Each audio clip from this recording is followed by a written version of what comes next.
كريمة من المغرب تسأل تقول: هل نهى النبي صلى الله عليه وسلم عن تأخير صلاة المغرب حتى تتشابك النجوم؟ أختي كريمة بارك الله فيك، الجواب نعم.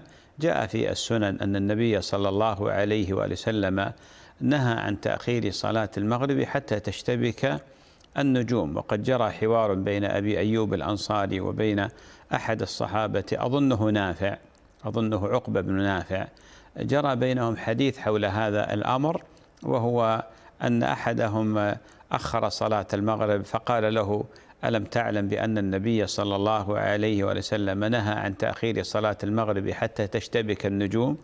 ومعنى حتى تشتبك النجوم يعني تظهر النجوم ولا يختفي منها شيء، وهذا متى؟ بعدما يذهب آثار الغروب، ما يبقى شيء في السماء من آثار غياب الشمس.